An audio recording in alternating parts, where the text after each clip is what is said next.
Solana airdrops have been some of the most lucrative, with returns of over 6 figures for many participants with the likes of Jupiter and Wormhole, and today I have the next project to join this list, which will be the Meteora Airdrop.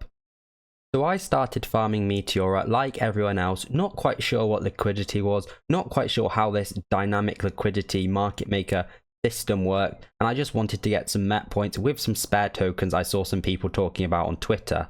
But as I started to use it more, I started to realize the huge potential with how I could not generate only a huge amount of MET points, but also a huge amount of fees and in turn profits while doing so.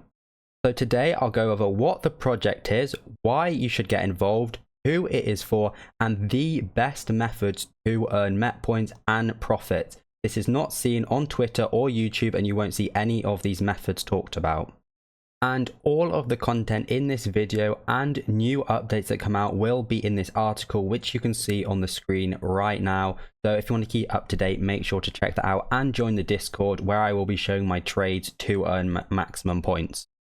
So to get started, Meteora is a liquidity providing platform on Solana, and they want to make Solana liquid again. So the first thing to understand is what is liquidity, and if you don't already know, make sure to click the link here to read up on it, or I'll just give a brief explanation right now.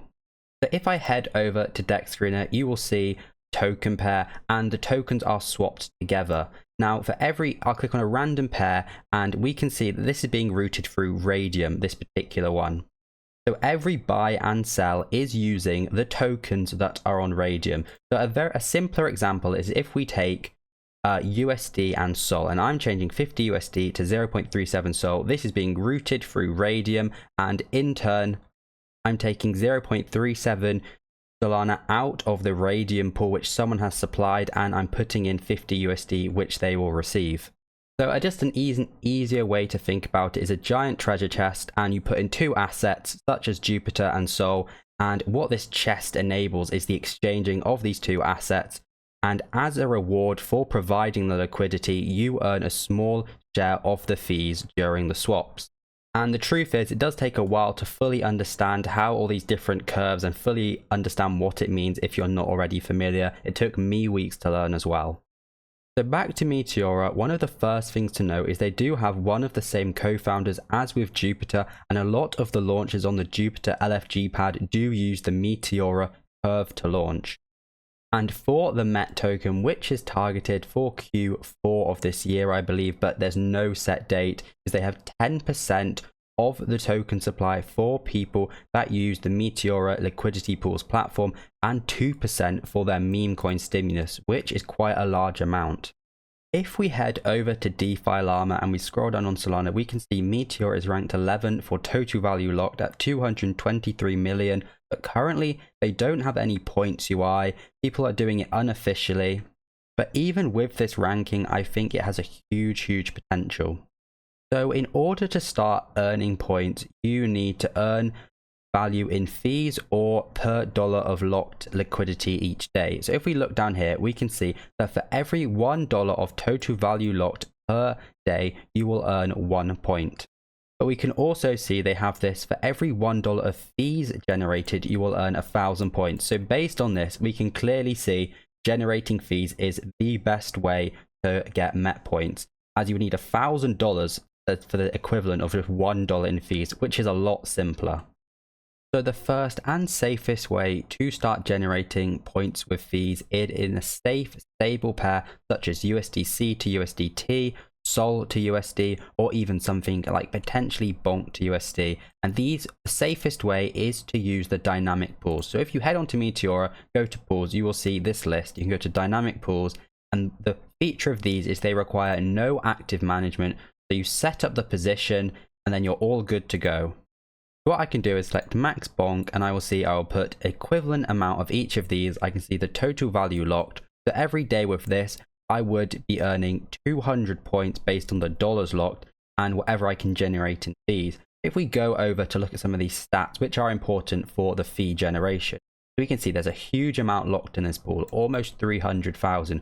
But with this amount, there was only $129 in fees for the entire pool over the last 24 hours. So that's a tiny amount. I would probably be making a few pennies if I left this overnight.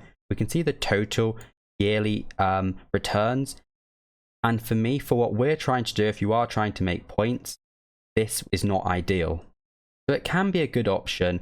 Is I know a lot of people have been LPing something that's very correlated, such as BSOL and SOL, or one of the LSTs such as INF and SOL, using these pools, which is perfectly fine, and you will make points of them, and I think that can be a good idea. But you can actually make a loss if you do that as well. Instead, what we're going to do is head over to this DLMM, which is where we can make our own liquidity curves. So the first pair we want to look at is the USDC and USDT, so the safest pool possible. And they're all bin step 1, which is what we want, and the fees don't really matter. So what we're going to do is select this bin step 1 and fee 0.01%. And there's a lot of information to take on at first, and it can be a bit confusing. At the end of the day, the best way to learn is to either go on my article where I have more information down below, wait for my future videos where I'm actually going to be doing my trading challenge and they help break it down a lot more, or just to get involved yourself. The first thing to see is this bin step and the base fee. So the bin step is pretty much how wide our price range is. If I go to add liquidity, I do not have a lot of USDC right now, but what I can do is click maximum, and I'm getting a balance of both as it has autofill on. So Meteora does seem a little bit laggy right now, but what this bin step 1 means is that our price range is tight. So what that means is our price range goes from 0.996 to a price of 0.10026. If this number 1 was, let's say, number 10 or 100 or even 400, this range would be a lot larger. So the range would go from 0.9 to 1.1 potentially. There's different scenarios where this is useful and where it's not. But for something which is highly correlated in that both of these assets are always pretty much the same price. If this was a volatile asset such as USDC and a meme coin, the meme coin can go up in value 50% and down 50% in a matter of minutes. But for something like this, that would never happen. So what you would do is you would drag these sliders, and you can see where all the liquidity is concentrated right down to the middle, as these prices are always the same. And what this would do is concentrate our money into these bins, and this is this bins here. At the end of the day, this number does not really matter. It could be any number. You can have it, leave it at the default 69, or you can drag it right down to number 1. This just means as the price does move a bit, your money you're putting is more concentrated at each price point. Just a little breakdown, I have 20 USD and 14 USDC. And this means that in each of these bins right here, we have $2.4. So if the price between this pair, the USDC drops a tiny bit to this kind of price, my 2.4 USDT will be used in that pool. So if someone makes a swap, I am utilizing that amount of my money. And we can see that the bin actually just moves. So there was a tiny price change. But we do also have this spot, curve, and bid ask. So spot means the amount of money in each of these is even. Curve means it's more concentrated to the middle, and bid ask more concentrated to the edges.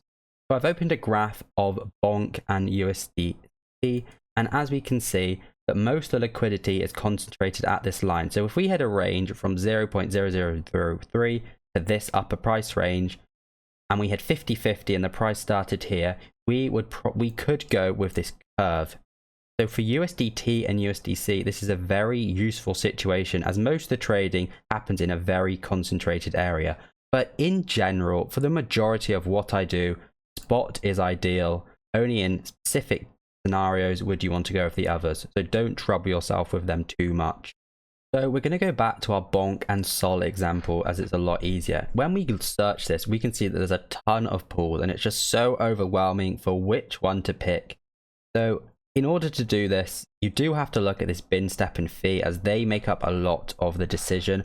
Also kind of what the other pools on Radium and Orca are doing. So you can see the amount of volume, how much is locked, and the fee, which is important as well. So looking at this, we can see in this pool there was 40,000 total value locked, and there was 600,000 in volume with this amount of fee generated. So if I put in $100 on average, I'd have made almost $1 in fees overnight. It isn't too bad for something like this. And you can see the other pools, this one has a much larger total value locked, but actually a lower volume. That means you'll have got barely any return. So for this one, to keep it simple, you would pick the top one.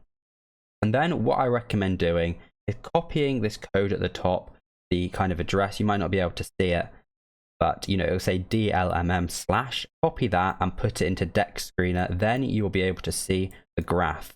So I'll copy that one over.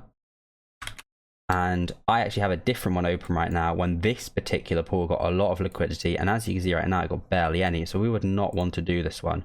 And you can see in this pool, there is a lot of trades, but this one there is barely any. So you'd want to avoid this one as there's no trades going through and therefore no fees. Go over to this one. Make sure to click Sol as that's what the pair is traded in. And what I would do is I would get onto the drawings. I would get price range and draw something like this, as we want the token to be trading in a range. That's what we're going for. We're not going for the token dropping a lot. We're not going for it rising a lot. We want to be in range. So I can see that since the 22nd at 2 till the 22nd at 10, which is a while, it's over 12 hours, it's been trading in this range. And if I wanted to open a position right now, I would be looking at this area right here. So a lot of zeros, 0.15, and going up to this price. So I'll open Meteora. We're in the pool.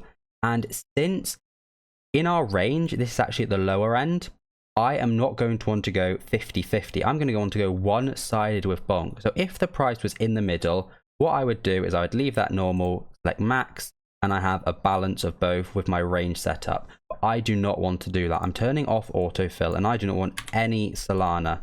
And then that kind of messes up your curve, which it might be a bit confusing. But we want 1.5 as our lower range. And we can see it's already there. It's already set at our lower point. But the max price we want to go to is actually 1.524. So we can see this actually says 4.6. And we can leave it at that. That's fine. That means our range would be going a lot higher up to there. But if the price never touches here, that's a lot of unused money that we've put in. What we want to do is change it. So we're going to enter 2.4 in here. Okay, let me put 2, then 4. And we can see this actually only uses 17 bins. So in each of these, we have a lot more bonk. And if we look down here, we can see that we make up 2% of that entire bin. That means out of this entire 40,000 locked, we are 2% of when the price is at that point with only $100, and we get a lot more fees. So instead of this return of, I think it's almost 1% we saw overnight, we might even be able to get 2% or 3%. So our $100 makes $3. And then if the price does rise and all our bonk has been turned into Sol, we've also made profit as the price has risen.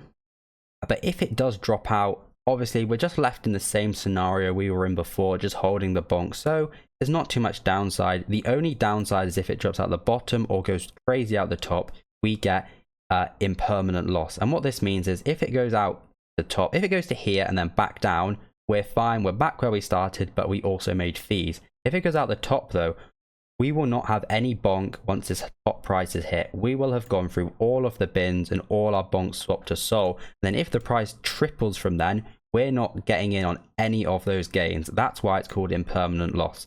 Also, if it drops out the bottom, similar situation. So talking about this kind of one-sided, two-sided thing, which it is confusing and you need to try out yourself, is if the price was actually up here, or maybe it goes back up to there, we're going to want to go one-sided with Solana. So we would want to go actually to 1 Solana there, and we would want 0 here, which is a lot of a different scenario. It's not something you might not have done before. And that is because we're not betting on the price going up. Because if we put just Sol in and it goes up, nothing happens in our pool and we will go straight out of range. But instead, we're thinking the price will go down and then bounce back up. And then we're at a break-even point in terms of the money we put in, but we'll have also generated on fees. So that's a brief overview of this kind of safer method, but slightly risky and a much better way to generate fees than kind of the traditional advice you might have seen with just the dynamic pools.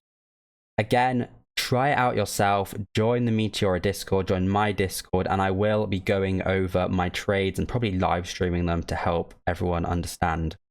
So there is a lot more to know, but now we're going to move on to the riskier method, and we're going to be LPing more risky coins in that they are newer, lower market cap, have higher volatility.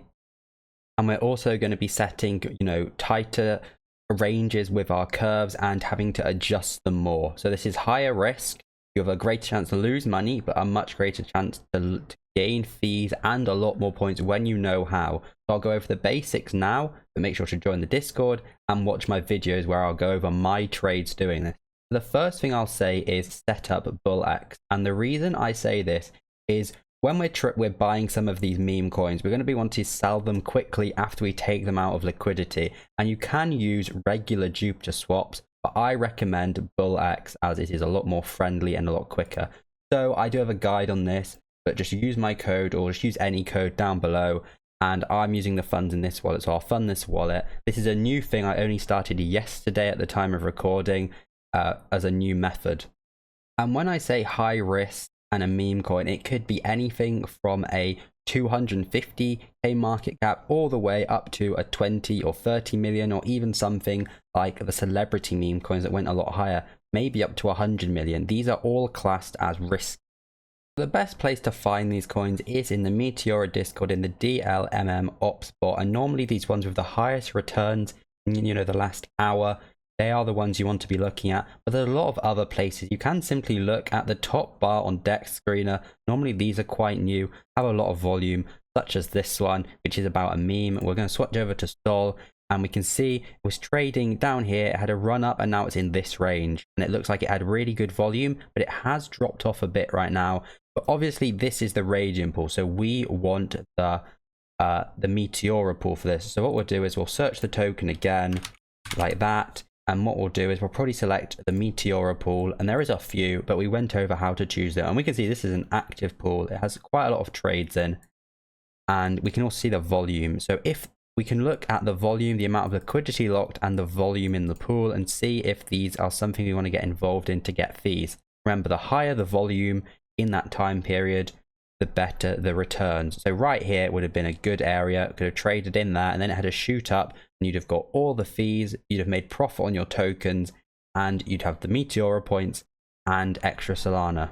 But there's tons of examples each day, all ranging in market cap. This is actually on the higher end. These are things we might want to enter overnight and take it out in the morning and be done with it, or we might only be entering for under an hour.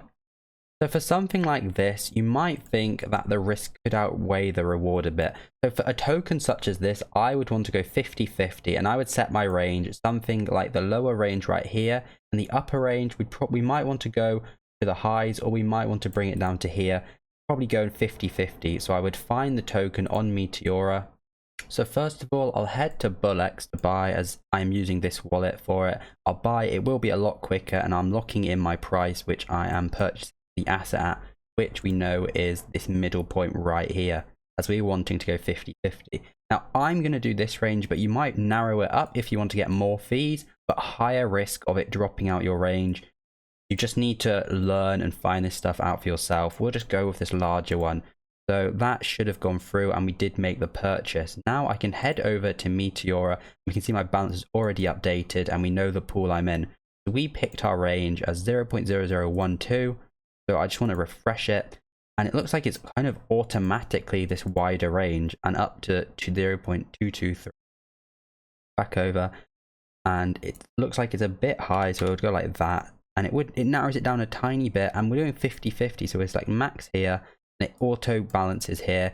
You might though decide you want a bit less of the Solana, and you might go like that, and it changes it.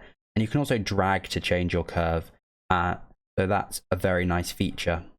So I've actually narrowed it to that narrower range just to kind of show maybe some higher fee generation, but I don't think there's a lot of volume in the pool right now. When I add the liquidity, it is going to cost me 0.05 extra Solana than what I'm putting in, and this is refundable, so do not worry about that. When you close the position, you'll get that back. So I've just opened it, and we're just to see it in action. I do not think this pool will go well. I think I'll probably break even or maybe lose $1 or $2.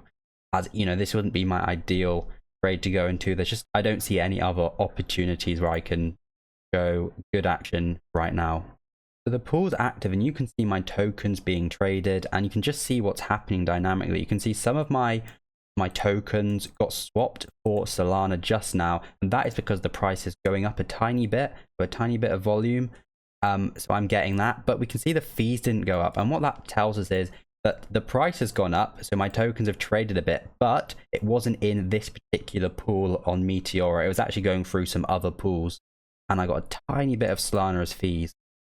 So I could leave this going. I could add more funds, readjust it and whatever, and earn more, fees in Solana and the token. But if I just go into claim now, we will be able to see my updated fees earned. So we'll just have to wait. It will load. I might have to refresh the page. So it has updated, and you can see in just a few minutes I earned this amount of fees, which is barely anything. But this amount of fees right here would take you $170 for a whole day in one of the other liquidity pools, and we did it with $27 in under 5 minutes, and we also made a bit of profit on the token. I'm not sure how much, probably 0.01, but I only put a tiny amount in. You can see there was a bit of a swing there in the token, and we just got a bunch of this token. But if the price were to suddenly drop and it went down here, we would lose. We would be in illiquid territory, and we would be down about 20% of our money, as this is quite a risky token, a bit more, maybe 30%. But in that process of dropping, we would earn fees as it went through, and that might cancel it out, and it very often does. I just want to show you quickly another risky token. We can see there's a lot of volume, and we can also see in the Meteora pool this is a very low market cap coin, so it is almost like gambling with the meme coins. But you're not betting on the price. You don't only make profit if it goes up here. You make profit if it just generally travels in this area. And you can actually sell even when the price goes down a bit, as the fees you make just massively cancel it out, and you get a bunch of the Meteora points. So I went back on BullX. I closed out my position on that other token, and I sold it on here as it is a lot quicker. And now I've moved on to this new token, and I set this range. So I went all in with Sol at this higher price range. I set my lower one right here, hoping the price will go down, as right now I'm not earning any fees. We go over to Meteor, we can see it's actually gone out of range for me. But so far I earned a few of these tokens and a tiny bit of Sol. I barely put anything in, and it's barely been in my range.